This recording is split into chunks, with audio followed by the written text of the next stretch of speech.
This episode was recorded in the Welsh River Studio, and you are listening to the Wholesome Way podcast, hosted by Alexander Lobb.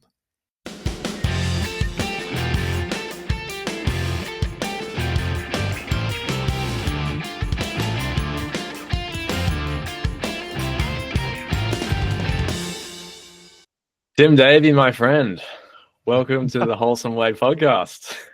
Thank you for having me. It's a treat. I'm looking forward to it. I'm excited. Yeah, same, man. I've been thinking about this for a while. Obviously, we've known each other for yonks now, over 10 years, since Eons. year 11, wasn't it? For lifetimes. Yeah, I think when we were 16 or 17, we met, which is probably 10, 11, 12 years ago. Yeah, at the beach. Yeah. Was it? With that. Yeah. It was at Collins Beach in Netherlands Beaches. You have a good memory. Yeah. But man, we've come a long way since then, especially you. And that's, the main reason why I wanted to bring you on today.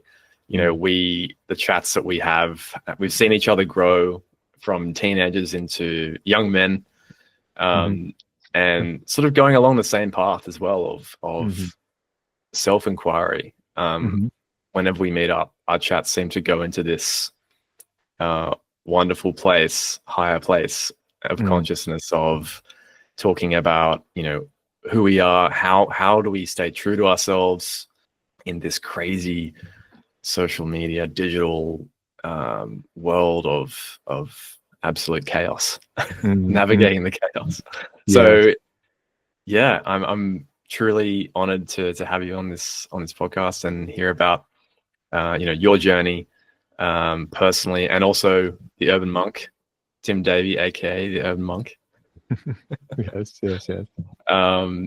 So you obviously you've had your corporate career in marketing and human resources, very much around people. You worked for the Raise Foundation in Australia for a year or so, providing mentorship to young people, I should say, in high schools, and showing up for them, which is truly a noble cause. I think that was a non-profit, wasn't it? Yeah, it was. Yeah, mentor. Yeah, awesome, man.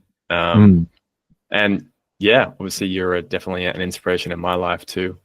We share a lot of common values, and keen to hear about your knowledge, man, and your wisdom, and I love what you're doing. Yeah, cool. No, you're very sweet, man. I appreciate it. I've always loved talking, because I know, like, if I could speak to someone about this stuff, it's always you. And for some reason, even when we went to Paris together, we had that gap year together. It wasn't onto that depth, and the conversations didn't carry that dimension. And then more recently, since post-COVID, and I think we all had a chance to sit down and kind of reflect on where we were going and what's happening, and just the sort of the questions that, those eternal questions. Who am I? Where am I going? What am I doing here? What's the purpose of everything? How do I find happiness and peace? And I think you and I always had an avenue, and we always gave each other the chance to speak it. So yeah, I appreciate it. I'm keen to get into it. Yeah, definitely. Couldn't have said it better myself, man. Yeah. So just to set the framework for this conversation, obviously I'd love to hear more about your urban monk YouTube channel, which I've been following, which I've been absolutely loving this content that you're spitting out. So many truths and wisdom. For what's that, 2 years now? Have you had the monk running? Yeah, it's been about 2 years. Yeah, 2 years, and it's been fun. Definitely want to get back into it more, like, consistently, but it's been awesome. I've loved it. Yeah, no, you're inspiration, man. Especially for me starting this podcast. Just being able to put yourself out there and lead the way and share the knowledge and the journey that you're going on. So it's fantastic to see, man. So for this framework for this conversation, it obviously will be around reconnecting with yourself through self-mastery and awakening, which is very much the truths and wisdoms that you've been sharing on your channel. So so let's take it back to the beginning of Tim Davey, aka Urban Monk's journey. Yes, let's get it. What was going on in your life when you first felt drawn to the exploration of self, our true selves, our higher selves, as human beings? Was there a specific moment or a turning point that started it all? Yeah, there was a bit of a shift that occurred. And I haven't really expressed this publicly, so I'll do my best within the remit of what can still be I can still have my privacy within that. But essentially, it was Yeah, when I sure. was 22 years old. It was 2020. COVID had hit at the end of 2019, and it spread across the world early mid 2020. And I was 22 years old, and it was around September. And at that point in my life, I was not in a good place because I had just been broken up with by this girlfriend involuntarily, and I was also I was just really directionless, and I had a whole host of vices: drinking, smoking, women, etc., etc. And when that breakup happened, up till that point, I thought I was this like kind of gym junkie kind of player kind of guy, and I was very I had a strong, healthy ego, you could say. And it was, yeah, and I enjoyed that character for a long time. And at the time, it wasn't a character; it was a reality, you know. Um, so I took that character to be who I was, and I kind of I really played that role. And when that breakup, I was humbled, and as a consequence to that breakup, I went doing the more of the same, more pleasure seeking, more hedonism, more aimless kind of searching. And then it got to such a dire point where I was like, okay, I'm not living right. There was a clear message from the universe, God, my higher self, which said, you're not living life. And it was a natural, organic, I guess, renunciation. They say renunciation in like the some of the spiritual traditions, but it's like a dispassion of the world. Like, oh, I'm so sick of this. I'm so sick and tired of being beaten down by life. And I had no real career trajectory. I was living at home. And I finally sat down with myself, and I vividly remember going to I was staying at my parents' place. I was going to the graveyard next door to my parents' place around Manly, Northern Beaches, Sydney area. And just thinking, how did I get in this place? How did I get here? And naturally, I stopped going out. I gave up all this whole host of substances and vices. I wasn't speaking. I wasn't dating. I wasn't doing anything. So naturally, at the ripe old age of 20, like a crisis of sorts, where I just was so tired of living like that. So I started thinking I have to do the opposite of what I have been doing. Essentially, I want to live the opposite way of how I have been living. So I started going to bed early on a Saturday, and I started, flossing my teeth, like stuff like that, like just like doing like things that were good for me. And it became very, very apparent to me that the reason for my suffering was because I had invested my happiness in external things, the external objects. The suffering that I was experiencing from the breakup was because I had invested my happiness into this person. The suffering I was experiencing from the withdrawal of drinking and smoking was because I had invested my happiness to this thing. And same with reputation and name and fame. And that all comes along with this ego. So I had this strong desire to be free, to be fully self-sufficient, to not have a dependency on anything outside of myself, whether it was the weather, traffic, a partner, an employer. I wanted to be fully self-sufficient, where nothing could touch me, nothing could have the capacity to make me miserable. That was my goal. And I had this, like, I was like, I don't know, I don't care what's going to stop me. I'm going to get that, whatever that is. That unlimited sense of ease and peace and joy. And I was just so adamant on finding that. So that's a bit of a start as to how I started, and naturally started to just gravitate towards meditation. Not formally, just kind of closing my eyes. I came across this book, which is the Bhagavad Gita, which is a book I was given like 5 years prior by a monk in the Corso in Manly, and I noticed this peace and joy like I had never imagined just emerge. And then that led me onto this great search to where I was seeking teachers, ashrams, churches, priests, monks, therapists. And I went on and on until I finally found some peace and happiness of my own. Yeah, incredible. Sounds very serendipitous that, you know, that monk came up to you in the beaches and just handed you this book. It was sort of like, here you go. This is your path. This is where you're meant to go. Do you feel like that's how it happened, or? Yeah, it is trippy like that. Like moments like that make you think like it's like a simulation. Like there's some universal algorithm that's just unfolding, and you're just a puppet in the show, you know.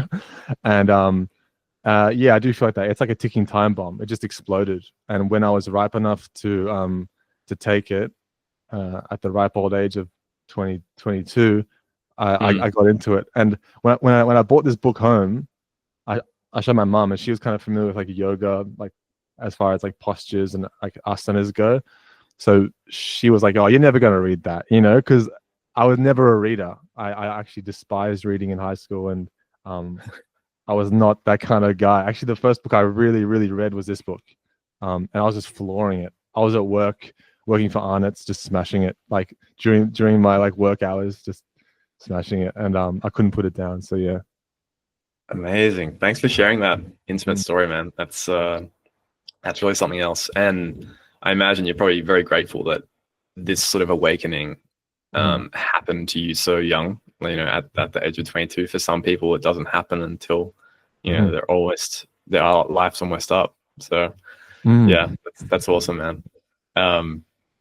And, you know, once you started down that path, what were some of the biggest internal shifts, or maybe external shifts, you know, that you started noticing, you know, from the people around you, the world around you, you know, people close to you? Yeah, what did you see beginning to unfold? I guess I began to see that how people view the world and the worldviews that people hold, beliefs, opinions, likes and dislikes, are largely a byproduct of their cultural conditioning. So a lot of us believe in certain things or live certain ways or have certain lifestyles because of the specific culture that we were brought up in. So our view on reality is shaped by that. So it became quite clear to me that there's a process of evolution that we're all a part of as humans, as a human species, and that evolution of consciousness, and that what we're all seeking, this is what became apparent, what we're all seeking is peace and happiness or love, albeit in different ways. Could be through their jobs, or could be through a reputation, could be through a partner, could be through wealth. But behind every desire or ambition is the belief that that thing that they will acquire will give them the promise of happiness afterwards. So everything's motivated by that, whether it's a business, whether it's a partner, whether it's a YouTube channel. It's all an attempt to find peace and happiness.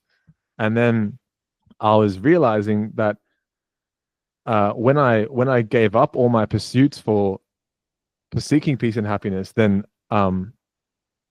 this peace I'd never experienced before was like shining through, and I was like, oh wow, like this is like a gold mine that I've found. But having said that, I was getting caught up in these like states of spiritual, like I don't know how to put it, but spiritual ecstasy. I was getting caught up in it, and it became like another high. I was chasing it, just like I was chasing girls or drinking before. Like it became another like drug in a sense. I was chasing this spiritual ecstasy. So that's also like an obstacle, because whenever we chase something, we're essentially saying to ourselves, the current moment is not sufficient, and something in the future will fill that void within me. Basically, the present moment is not sufficient. The future will be better. And that's the definition of suffering. Whenever we're yearning for something, longing for something, whether it's whatever it is, person, relationship, money, pleasure, or even God or enlightenment, whatever we long for in the future, essentially means that we're in a state of lack, and who we are now is not enough. So to answer your question in a long-winded way, I definitely noticed that we all cling to a certain image of ourselves, which is just a. It's not a concrete entity who we are, or our personalities, and how we are defined by that kind of remit. I just thought that was interesting. Yeah. It's a fleeting thing, right? Our interests and our desires. That actually reminds me a lot about your video on the Urban Monk, how to be free from addiction, and tying those specific feelings or things to our happiness and to our pleasure. And so, as you said, spirituality kind of, the spiritual enlightenment and awakenings kind of became like an addiction to you. Yes. And I think what I took from that video was being clear on yourself, and staying true to who you are, and not letting those addictions reshape you and shape you, and becoming indifferent to those things. Yes, that's the key word, indifference. Yeah, indifference. Yeah, that was a big one. Yeah. So whenever we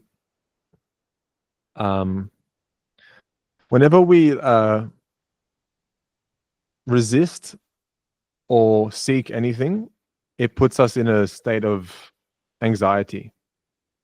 So what we commonly see when people are trying to get off any addiction that they've come from is they start to reject the addiction, and they start to say, oh, that's terrible, it's a terrible thing, I shouldn't have, like, oh, weed's so bad, or like alcohol's so bad, or whatever the vice was. But that's still bondage, that's still resistance, it's still it's not equanimity. Your mind is still fluctuating. There's still vrittis in the mind that are agitated. So true peace and contentment is when seek nothing, reject nothing. And that doesn't mean go out and just inject heroin and like go on go to brothels and stuff. It doesn't mean that. It just means that you've gone beyond the seeking and resisting mind, because the mind always seeks and resists. It likes and dislikes. It paints reality in that way. So if you can remove that filter from your mind, you see that there is one reality to which you are a part of, and seeing that clearly brings a lot of peace and happiness. Yeah, no, totally. Yeah, that resonates true.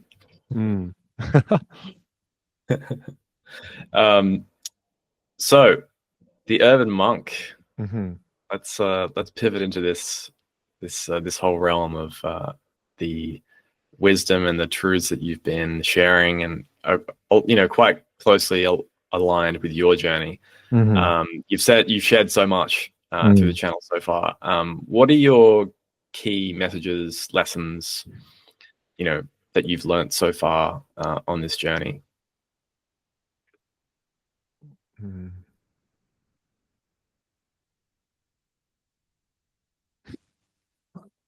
I guess I've learned that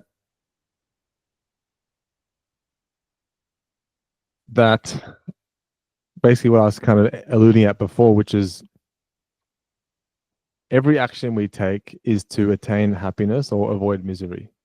Everything, whether it's going to the pub, whether it's not going outside when it's raining, it's all an attempt to find peace and joy.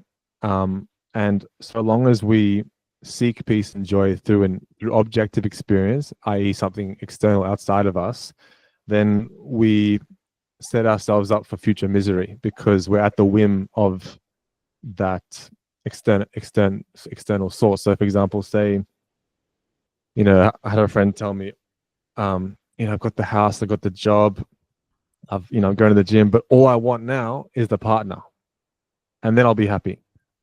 And I don't want to be cynical. That's a fair desire to have. But what's likely to happen is that the object that brought so much joy in the start, which is a relationship, will also be the source of great misery later as well. It will be both. So there's a duality. So anything that's material has the capacity to bring both happiness and misery. That's the nature of the material world. So then begs the question, where can I invest my time, energy into something that's secure, which is not changing, which doesn't wax and wane depending on if so for example, what is stable, what is secure? Everything else external is not secure. I could lose my job tomorrow. We could lose our jobs tomorrow. If we Woolworths could shut down tomorrow, we have no food. If we have a caffeine dependency, the cafes could shut up, and then we're miserable because we have this massive withdrawal. So where can one invest their happiness, energy, focus into that which is secure? So the message coming to your question is invest your happiness in that which is unchanging, namely the self with a capital S, or your being, or your true nature, or who you are. Because, and this is the heart of, I guess, non-duality, like Advaita Vedanta, which is the tradition that I've really come to admire, which is if one recognizes their true nature and deepens the relationship with their true nature / self, I'm just using these words synonymously. If one can recognize and abide as that, then nothing external can ever shake you, and internally you're in this abundant peace and joy. Yeah, that's the crux of the of the message. Yeah. Yeah. The happiness you seek is within you, essentially. Yeah. Mm. No, 100%. How does that land with you? Does that? Yeah, no, it definitely does. I've definitely this year specifically have been on a process of self-discovery. Yeah. And I've really made a lot of ground through reflection, like self-reflection on my life. Yeah. And I don't think we do that enough. We get told, oh, think about who you want to be, like think about and say your values, but no one like writes this down or uses any sort of techniques because they blame time. Like, oh, I don't have enough time to do it. I've got to get this job because as you were saying, I'm dependent on this job. I need money. But at what cost? At the expense of my livelihood, like at the expense of my life, at the expense of my happiness, at the expense of me finding a truly purposeful, driven life. And so I've just recently got a career coach. And she's a career coach / life coach. And so she's really been helping me with these specific techniques of reflecting on your life in order to move forward. So it's kind of like that saying, you've got to go forward, you need to go backwards a little bit. Yeah, kind of that's the paradox of progress. Yeah, absolutely. And she gave me this exercise called the Wheel of Life, and I love talking about this Wheel of Life because it's just been so revolutionary for me. Yeah. And it's basically where you put, hey, spill the beans. Yeah.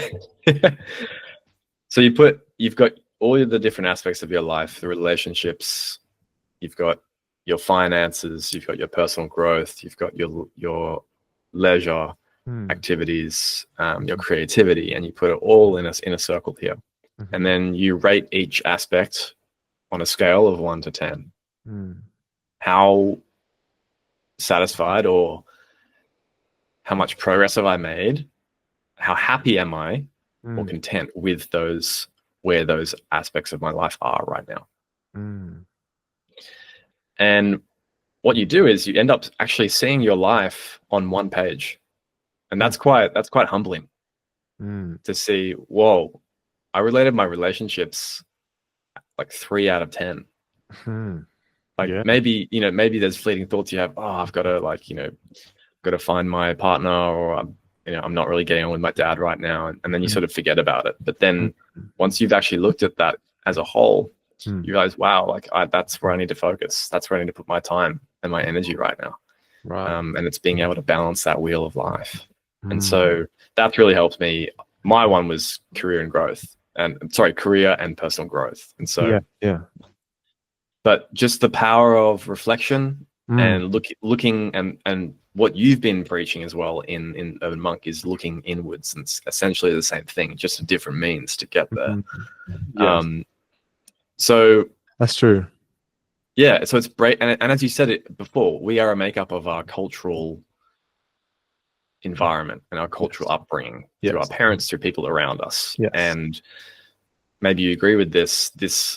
This has made up, in a lot of people's lives, has made up what we call the ego, which is a thing that we have constructed through our cultural upbringing. Yes.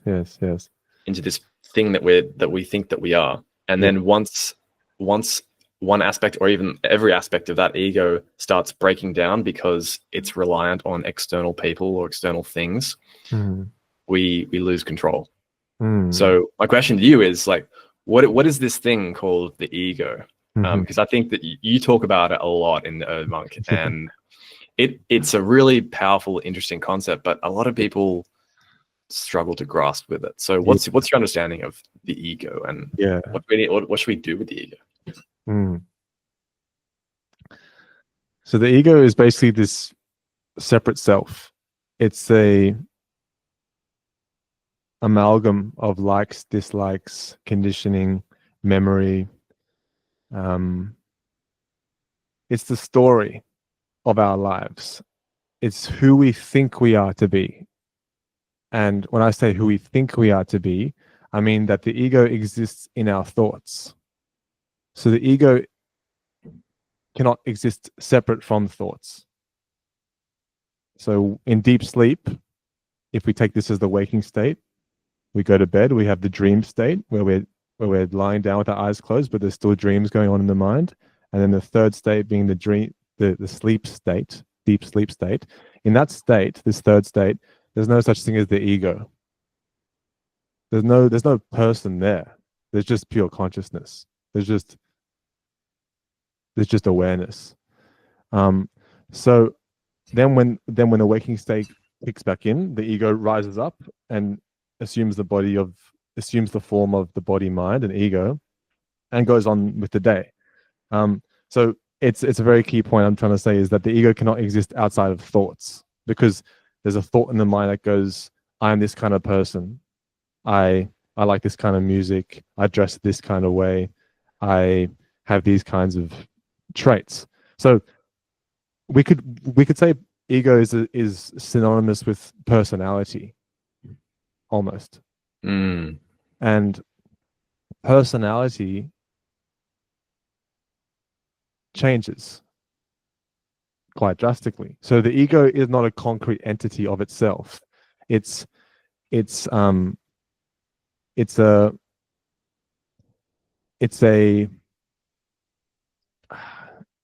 ego is the seeking and resisting mind that goes out into the world and claims ownership of itself, and says everything that happened is because I did it, and I'm so great. I mean, that's the stereotypical kind of conceptual idea about it, is that I'm so great, I've done this, I'm so good at this, I'm so attractive, I'm so X, Y, and Z. But also the ego is, I'm so dumb, I'm so stupid, I'm such a failure. That's also ego. Ego is a separate self as opposed to your true self. And your true self is that which is unchanging. The ego is a changing entity, which we mistake ourselves to be and misidentify ourselves to be. And it's the ego that causes suffering. Ego causes the misery because we've attached and identified ourselves with this shifting entity. Yeah. So for example, I could say, I'm a trainee therapist, and I'm 28 years old, and I'm interested in the gym, and I'm a good person. So that's an ego in the sense that everything I just mentioned is changing. I wasn't all those 4 things 10 years ago. I wasn't a therapist 10 years ago. I wasn't 28 10 years ago. I didn't hit the gym 10 years ago. So it's a shifting entity. Yeah. And we forget our true infinite nature, and we identify with this finite, limited, thought-produced ego, which causes suffering because we think we're a limited individual, separate self. Does that answer your question? Wow. Yeah. No. Yeah. Definitely. I think so. The ego is essentially our mind. It's like an internal monologue in our mind, and it's someone. It's like the angel and devil on our shoulders, almost. Yes. Yeah. Hey, you do this. You're a good person. No, you're a terrible person. You're dumb. You're unintelligent. Exactly. So my question is, for people that are on a journey to find themselves,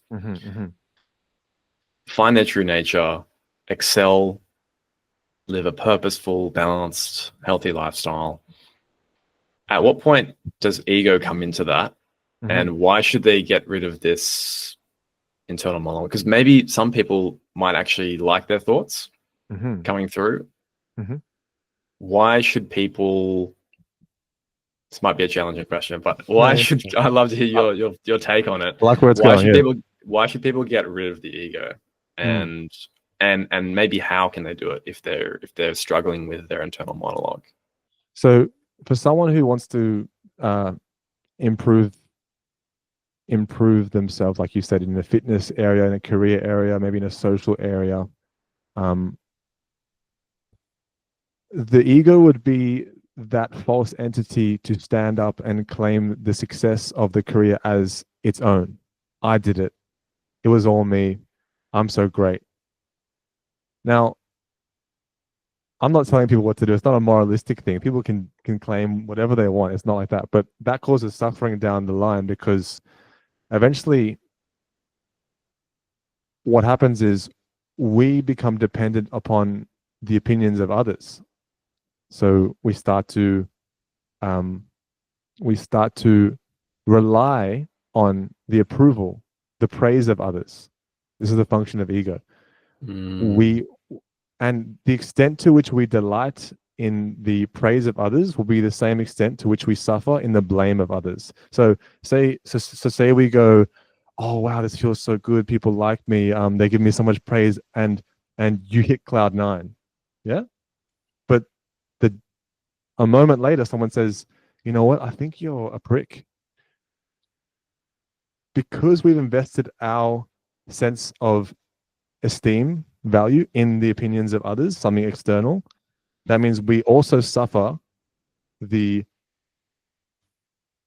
opposite end of the spectrum, which is when we get blame and we hit the mud with a thud and we get miserable and we go, oh no, and then we get defensive. What do you mean? I'm not arrogant. I'm a good person. So then there's this defensiveness, and that's the ego, classic ego trying to preserve itself and protect itself. So why? So I think your question was, sorry, why should we get rid of the ego and how to do it? So the ego causes suffering. That's why. It causes misery, because it identifies itself with a fleeting entity, a false entity, the ego, and the ego is always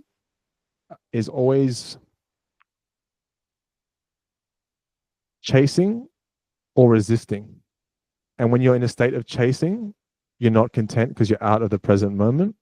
happiness lives in the present moment. When you're chasing for something, you're essentially saying, what I have now is insufficient, is not enough. And then when you resist, which comes in the form of, I don't like this, I don't like what is present, you also suffer. So ego causes suffering for people. When there's traffic and we're annoyed at the current circumstance, then we resist it and we say, I don't like what is present, I want what is not present. So we suffer that way. So if one returns to their true self, their true nature, and this is given many, many different words across the religious and spiritual traditions, Atman, soul, Buddha nature, if we return to that aspect of our being, of ourself, then there's no question of craving or resisting, of seeking or resisting, and we live eternally in this unperturbable peace and joy, unaffected by outside happenings. So to answer your question succinctly, firstly, the ego brings suffering, psychological and emotional suffering.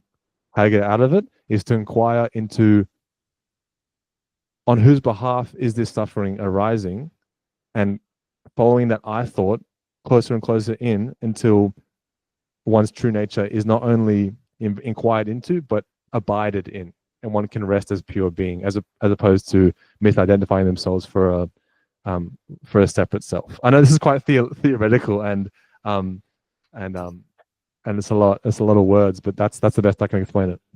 No, I love that. That's fantastic. Yeah, being able to explain and decompress and deconstruct the ego is tricky. It is sure. tricky. And the way I see it, the way you explain it, makes so much sense to me. Yeah. That the ego creates, our ego, our internal monologue, sort of creates this box that we live in. Right. I think this box theory, which came from a book that I read called The Untethered Soul by Mike Singer, I think it is. Fantastic book on spirituality and soul, but also getting rid of the ego, because as I was mentioning before, our up until now, through our cultural differences, our people around us, our environment, and our ego has created this box that we live in, and anything that happens to us that's outside that box is absolute chaos to us. Absolute, as you said, it causes us to suffer because we're afraid, and it comes from fear as well, but also it comes from, no, that's not how it should be. And so you gave the example of sitting in the traffic, and it's like, well, this is not how it's meant to be. In my ideal life, ideal morning, I should be able to just gun it down the freeway and get straight to work in my car park spot. Get my coffee. I don't spill the coffee on my shirt, and get into my desk and feel incredible. and so that's our ego saying, our separate self, the person on our shoulder saying, this is how it's supposed to be. And if it's not, then it's all over. Exactly. Go home. It's all over. Pack your bags. And so and living like that is not feasible and not sustainable, because as you said, it's going to cause yourself this painful cacophony, so many negative emotions that are going to affect your physical health as well, not just your mental health. And so going with the flow, I think, is the idea, and deconstructing, taking that box apart, is the way forward to break down the ego and just say, okay, I'm in this car right now, let's look around, like, be great, like, practice gratitude. If you're waiting in traffic, like, like, be grateful for your life, be grateful that you have two legs, be grateful for your heart beating, and know that you're going to get there eventually. The traffic's going to clear. And if people are going to bring you down about that, about being late or whatever, then you probably need to remove yourself from that environment, because you don't need to be in that box. No, I love that, man. Just to add to that, that's beautifully put as well. But I would say, if we can picture, just to make it, I mean, because a metaphor takes us right to that place. So if we can think of a room, an empty room with no furniture, no paintings, no nothing, an empty room, the space in that room, if we imagine that space is is who we are. That's our true nature, i.e. pure awareness or pure consciousness, if you want to use those terms. And then as people come through the door into that space in the room, they bring furniture, they bring people, they bring friends, they bring noise, and the space in the room just facilitates it, just grants it, just gives way to it. That's what our true nature is like. But the ego would be as if the space in the room goes, oh, I don't like this person, I don't like the hat on that lady, I don't like this painting, I don't like that, I like this, and it paints reality with likes and dislikes, craving and aversion. Yeah. No, 100%. That's a really good way to put it. Yeah. I love the visuals. Yeah. So in this day and age, yeah, obviously living in modern cities that offer so many different role models, lifestyles, virtues, you've definitely gone like against the grain on that, which is really quite honorable and admirable to see. I remember when, you know, that point in your life where it shifted and it was sort of like you kind of went cold turkey into it, and I was really inspired by it at that time in your life. But I imagine you would have got a lot of pushback. Yes. From friends, from family, from just the type of content that we see that is really difficult to escape. How do you personally how have you stayed grounded in these ancient values and wisdom that you practice in your journey so far? Well, I guess I have a certain lifestyle which lends itself to tranquility, you could say. As you say, it was a struggle. There was a period where I went full vegetarian. I didn't drink. I wasn't going out. I was practicing celibacy for a few months. So there was that whole like really inward monk, like austerity lifestyle, which was countercultural. It is like what kind of kid goes celibate and goes talking to monks in ashrams for like a year or 2 or 3? You know, it's wild. You know, man, it's amazing. And that was a phase back then, and I needed that. I'm not in that same phase right now, but you know, I was replacing you know, drinks, piss ups, smoke ups with the boys for trying to head to these ashrams and talk to these monks and practice austerities and fasting. And so it was challenging. And I think the reason for that that dramatic lifestyle change was as a reaction to my previous lifestyle, which was hedonic, treacherous, exciting, passionate, intense, pleasure driven. So this was a kind of like a turning away from that. And as you say, it was quite dramatic. And it served me for the time, but it's not necessary for everyone to do that. Certainly not is it necessary even for one to meditate, to discover to recognize or realize their true nature, that being peace and joy and bliss. I stay grounded. I have a practice. I do practice in the morning, like a few yogic asanas or postures. I have a meditation practice. I spend time in nature. I make a conscious effort to get into nature and get my raw feet onto the mother, you know, onto the dirt, onto the sand, onto the ocean, get my body into the ocean. Yes. You know, I don't really use social media too much. I don't do a lot of normal things, but I'm wary of saying that because that suggests that in order to embark on a so-called spiritual path, which is just the path to yourself, not the ego self, but the true self of pure consciousness, I don't want to give the impression that there's some sort of prerequisite. A lot of spiritual paths that I've been on in ashrams and they say you have to purify the mind, and you have to still the body, and you have to practice austerities, and you have to do all these things and kill your desires. And I don't want to give the impression that there's a prerequisite at all into inquiring into your true nature and to abiding as that. But certainly in the early stages, we might have to adopt a practice which is kind of like rowing upstream, and put in that effort perhaps in the first few years, because the mind, because we have such a habit of misidentifying ourselves with the mind and the body and ego. It's become it's become part of our routine, which we've been practicing for 28 years, 50, 60 years, that to turn away and to look and to find the source from which the mind springs, from which the body springs, from which thoughts appear. If we turn away from giving our attention to the thoughts back to the source of that, turning the mind inwards, that is the reason why this plethora of spiritual practices has been born. To turn the mind away from the external, distracting, agitated world back towards the calm, peaceful presence that we are. So in the initial stages, we do have to perhaps turn our attention inwards. So that's what I do. I have my practice, spend time in nature, spend time with friends, do things I enjoy. I think I was taking spirituality very seriously for a number of years then.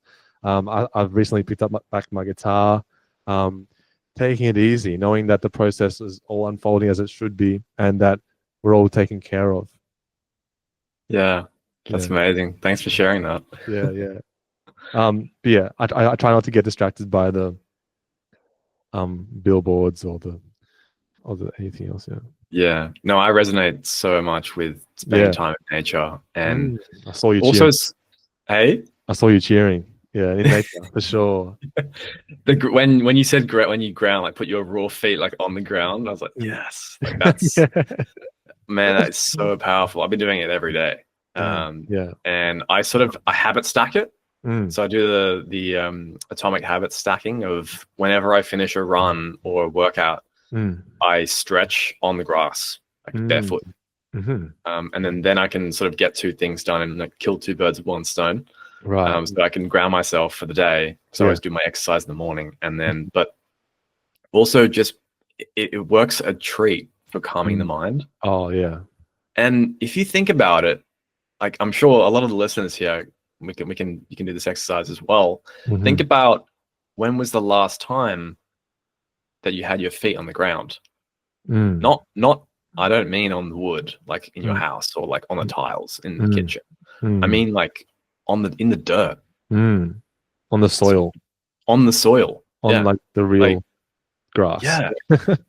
And coming back to my question, in this modern life that we live in now, of role models and lifestyles, I think these lifestyles are bringing us away from nature almost.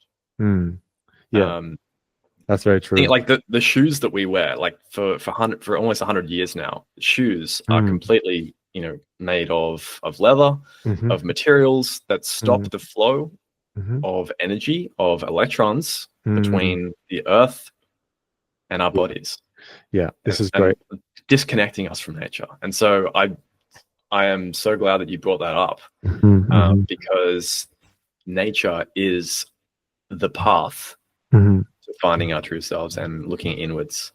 I think it's the easiest method for someone to start that journey. And you can probably agree with that. Yeah. So that's very true, in the sense that we have a relationship with nature. We have a symbiotic, meaning the one depends upon the other. In fact,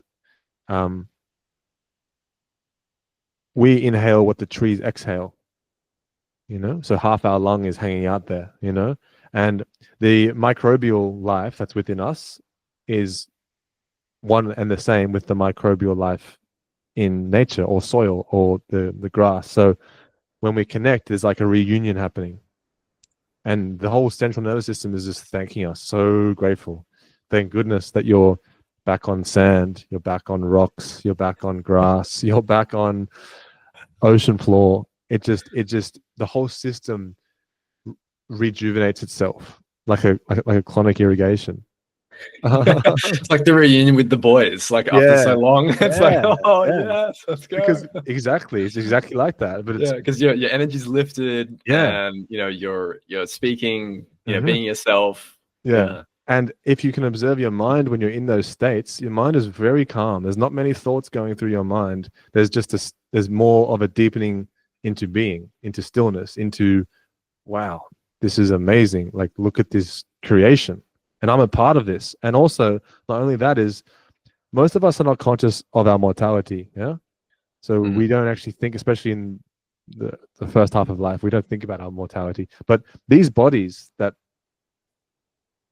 we take ourselves to be, and which we must take care of, which we dwell within, these bodies go back into the soil at the time of death, and the maggots will start to decompose them, and it'll be used for their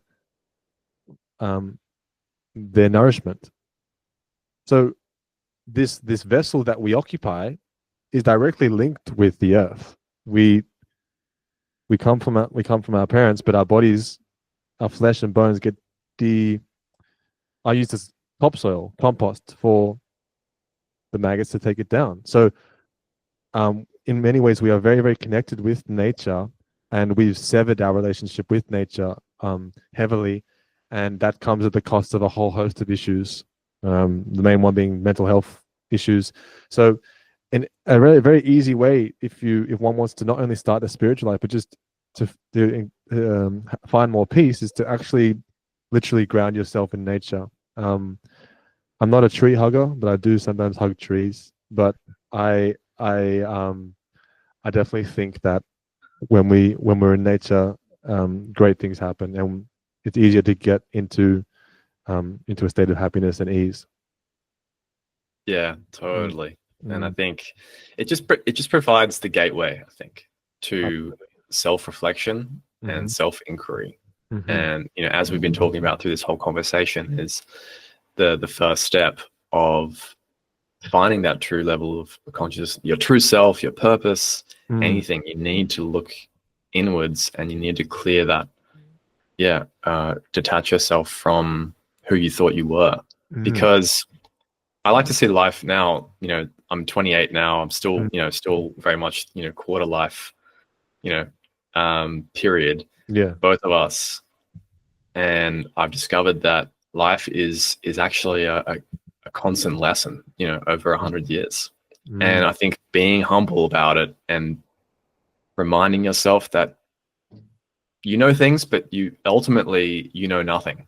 Exactly. There are always things to learn. And this comes back to the ego. It's like I'm a know-it-all. Like I know exactly how to fix your issues. I know how to play soccer. I know how to play guitar. I'm an absolute machine on the guitar. But there's always room for improvement.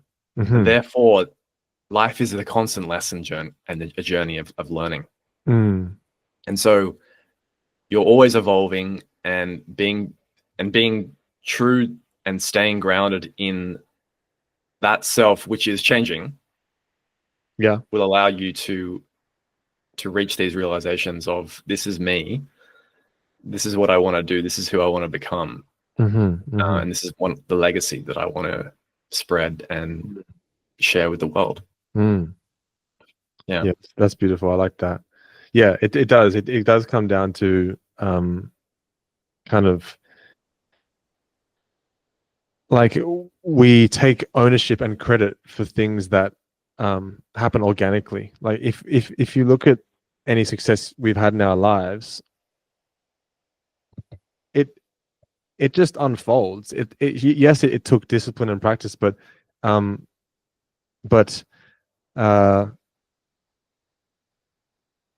it's not like we can take full credit of that. So for example, say you make a piece of music.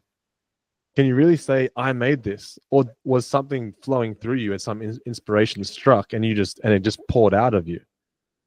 Like the great poets, the writers, the actors, the musicians, they have these talents which are inherited. And you mentioned purpose before, and purpose is something that's almost divinely given, because it's not like I'm going to choose my purpose and I'm going to do it. It's like it comes to you. It comes to you. But then again, the ego grabs it, says, no, it's mine, and takes ownership of it, forgetting that it comes from a different place. But yeah. Yeah, I love that, man. Mm-hmm. Speaking of purpose, Yeah. that's actually quite a big theme in the Wholesome Way, podcast, trying to make the connection between improving your way of life in a healthy and balanced way, and making that connection to finding your true path and your purpose through life. Where would you say you are on your journey to finding purpose, or purpose coming to you? I know you're doing a master's in psychotherapy and counseling. Yeah. That's exciting. And by the way, I think you're going to be amazing at that. From knowing you and the chats we've had, so really, really psyched, man, to see your, how you evolve after this. But yeah, talk us a bit about that. Is that a huge part of your purpose? Is it there yet? Where are you in that process? Yeah, I mean, I think purpose can change, right, depending on what life stage you're at. For me right now, I mean, we tend to think of purpose as something that we are called to do. That's a vocation. That's something inherent to us that has not been given through our own effort, but has been given through something unexplainable or something beyond us. But essentially, to me, what purpose is, and I'll get to the part of your question. Purpose is something that we gravitate towards because it's innate. It's an innate expression of who we are. So for some people, it's very their purpose comes. Their purpose might be to be a leader, but that can manifest as being a great mother, or that can be a CEO, or it could be someone who leads the football team. So it could manifest in different ways. I don't think there's like one sort of purpose, but for me, if I could sort of speak for myself, I guess I feel like what gives me purpose is I guess to be able to share this message of peace and happiness to the best of my ability, and to try to minimize conflict for others, inner conflict specifically, from a spiritual, like yogic point of view, and also from a Western psychological point of view, to the best of my capacity, because I've seen my suffering reduced quite a lot, and I know that my method won't apply for all other people, but there's some things that I've learned through trial and error. Like some people hear the truth once of how to live a good life and they go, yep, I got it. But some people have to go through and actually suffer through the vicissitudes, the trials, the tribulations of life before they learn, oh shit, okay, no, that's not the way to go. That's not the right way to go. And it comes back to your podcast of being wholesome. Some people become wholesome through trial and error. Some people are wholesome just because they know, hey, instinctively, that's just not wise. So I'm unfortunately of the latter. I had to go through all the stumbling blocks to kind of figure it out. But yeah, my purpose would be to alleviate suffering, bring understanding to sadness, and hopefully lead people to their true nature and discover the peace, bliss, and joy that abides within. Yeah. Wow. Yeah, wholesome, man. Wholesome vibes. How about you, man? What's your purpose? Did I answer that correctly? I don't know. Yeah. No, that was awesome. Really candid. I'm loving this. Yeah, I think purpose is. I definitely agree. Purpose is changing. Purpose is evolving, and it really. I think it really is just a realization. At some point, it comes to you. You can't force these things. If you're trying to force anything in life, you're giving out the wrong energy. Yeah, you're moving away from yourself. Yeah, you're repelling it. Because you're pushing against the universe. Exactly. God, you know, the Tao, Krishna, whoever you believe. Yeah. You are pushing against this force, this energy, this force that's trying to help you. Yes, exactly. So, it's trying to cooperate. Just cooperate with you. The world's not against you, man. I don't believe that. Like, when people say, "Oh, the world is against me," like, no, it's ego again. Yeah, it's the ego. That's right. It's your egotistic self that's pushing and not attracting. Because we are as human beings, we are all worthy of the greatest peace and happiness and purpose in the world. It's just telling yourself that, realizing that, and living life that attracts that energy. And see where it takes you. That's a perfect segue. That's beautiful. That in this book, the Tao Te Ching, it's a Chinese book, and they have this concept of wu wei, and the concept, like you just, I mean, it's an experiential concept. It's not an intellectual concept, which is important to note. But to your point, which is wu wei, is instead of rowing through life using your sheer willpower and breaking your back and arduously rowing, eventually you give up and you just put up the sail, and the wind just takes the boat where it goes, and you just got to flow with that boat and stay on that boat, and whatever island that it lands on, that's your purpose, that's your destiny, as opposed to resisting and trying to resist against the current and going away from what God or the universe or the Tao or what Krishna has in store for you. You're going against that current and doing it all on your own with your own sheer manpower, as opposed to putting up that sail and going, okay, this is where I'm actually supposed to be. Life's actually pointing me in this direction. I know I want to be in that way, but life's pushing me this way. I got to do this. Yeah, I love that analogy, man. And I think that's tightly aligned and associated with trusting your gut as well. That's where trusting your gut really comes into play. It's seeing the signs and not denying them, what's in front of you. Because trusting your gut's tricky. Because I think people think, oh, I've got to focus my attention like down here. But it's more like trusting your gut's more like a metaphor. It's like you've got to see the signs, recognize them, and let go. Practice letting go. Yeah, it's intuitive. Yeah, exactly. It's rational. Totally, and that's the ego. Yeah, and the way that our Western society has evolved, for better or for worse, it's heavily intellectual, it's heavily rational, it's heavily logical, which has its benefit. I'm not saying it's not. The science and technology that has come out of the Western world is actually remarkable, and you see how it's impacting medical health for the better. It's impacting a lot of the things for the better. But essentially, we've strengthened our intellect so far at the neglect of our intuition. And our intuition is the voice in our head or the gut that goes, "Hey, this isn't right. I'm actually on the wrong path right now. I got to reassess." Yeah, incredible. So we've talked about a lot of techniques here, a lot of ideologies, around the true self, peace and happiness, purpose. In your experience, taking your experience into account, or someone just starting to ask these deeper questions about themselves, wanting to feel more connected, they're feeling a bit ungrounded, all over the place. What sort of small practices, rituals would you suggest? Maybe just one, if they want to begin that journey.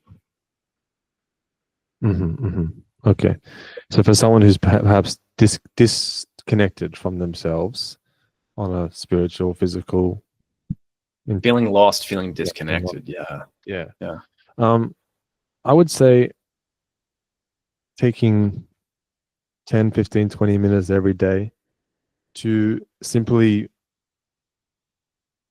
be, like, just be. Like, it sounds crude. It sounds too crude, but we we strive so hard in life, and we chase, and we're trying to become. A lot of the time we're becoming, and that's obviously pushed by our culture, but to simply be is not becoming. It's simply being in the present moment.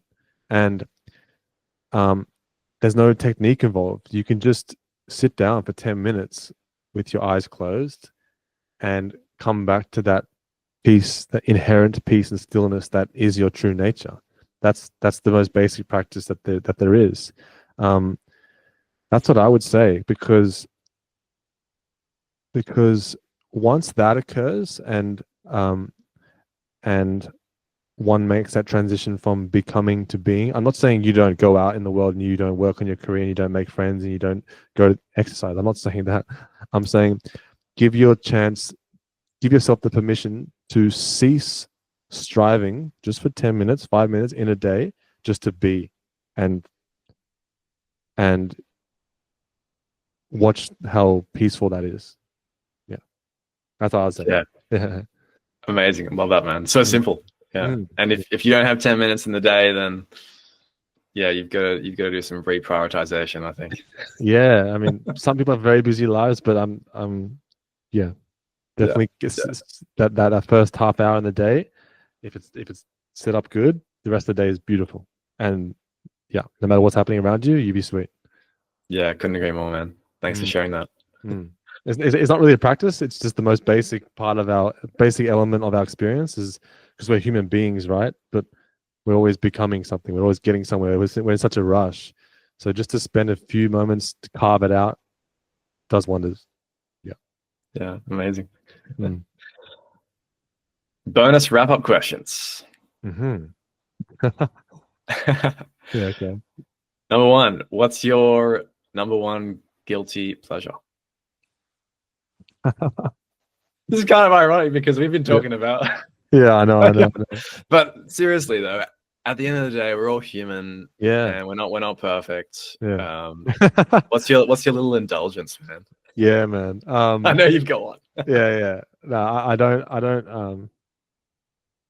don't pretend to be anything other than human. So I love coffee. I love chocolate and coffee. Dark chocolate and coffee. Ooh. I'm on a different planet. I'm with Krishna right there. Yeah, you've reached Nirvana. So, yeah, legit. Valhalla. Yeah, like a black coffee or like a cappuccino with like 70-80% cacao Lindt chocolate. Oh, I could nail that for years, man. I could smash that. Dead set. Love it. Number two. What's happening? I think I know the answer to this one. One book that changed your life. Can I give three? Sure. No. Okay. First book was this book, the Bhagavad Gita. That was incredible. Like explosion. Probably the most significant book I've ever read. This one as well, You Are the Happiness You Seek by Rupert Spira. Oh. Yeah, that's next level. And then I Am That by Nisargadatta Maharaj. He's a Advaitic Vedanta teacher. Those books lead you to freedom, lead you to happiness. But obviously, it's just books. It's just a pointer. But those books bring me immense joy, where I feel this extreme bliss, and I love it. Yeah. Brilliant. Yeah. Your biggest life lesson to date? Happiness is within, not without. Yeah. Damn. That's what I'd say. Happiness cannot be found in external objects. Happiness only, and long-lasting happiness I'm talking about, not fleeting happiness, can only be found in the self or in being. And that's the practice of meditation. And once meditation starts to blend, or once the gap between meditation and waking life start to blend, to merge together, then we can remain in contact with that peace and ease and joy from the self, even in our waking state. So yeah. Beautiful. Yeah. Man, this has been an awesome, truly candid, beautiful conversation. We're definitely going to have more of these for sure. You'll be back. Thank you so much. I really appreciate it. It's been it's a huge blessing to be able to meet and discuss with you. I mean, I knew that you were always a friend of mine, a lifetime friend, but given that we have this extra dimension, just makes it all that more precious. So I really appreciate that. Yeah, no, I'm grateful for you, man. Grateful to have you in my life, and Amen. Can't wait for this next this next part of our journeys, and stay wholesome. And stay wholesome. That's it. Don't have 7 packs of Tim Tams. I won't. Happiness can be found without Tim Tams, for sure. Where can people reach out to you and follow you on your journey, man? I've got a YouTube channel, which Alex generously mentioned, and I upload there sporadically depending upon the weather. So I definitely upload, but I'd like to upload more. So if you check out Urban Monk, there'll be a few things. But if you type in Urban Monk, the law of detachment, or Urban Monk happiness, you should find something. I've got Instagram as well. So if you have any DM questions there, I could do that, or any suggestions for like a video or a question I could discuss on a video, like Q&A, I'd love to do that. But yeah, I want to get back into it, make it more concise, and that's where you can find me. Yeah, fantastic. And yeah, I'll obviously check out the link in the description. I'll put the Urban Monk in there. Cool. Everyone listening today, and you can follow Tim Davey, aka Urban Monk, on his journey. Yeah, beautiful. And share, and to all the listeners, share this episode far and wide if you resonated, if you know someone that might relate to what we spoke about in this episode. That would be much appreciated. Yeah, Tim, thank you so much again. Do you have a final message for our listeners today before we wrap it up? Nothing that we haven't already mentioned, but basically, peace and happiness is yours. It's all yours. It's all there. There's no need to go to spend this life in vain. Peace and happiness is your very own true nature. That's what fantastic. I say. Yeah. Well, thanks again, Tim. A pleasure speaking with you, man. And see you again soon. Yeah, thanks, brother. Bye-bye. I hope something resonated with you in this conversation, and that you've taken a practical tip or two to set you on your wholesome way. If you liked what you heard, please give The Wholesome Way a follow on your podcast app so you know exactly when each weekly episode is ready to stream. And if you would like to be super generous with helping me grow the podcast, click the share button and send it via an Instagram story, a DM, or a WhatsApp message to someone in your family or close friends who would truly relate with the themes, ideas, and practical tips in this episode. As always, thank you so much for taking the time to listen today and for joining me on this incredible journey. Stay wholesome.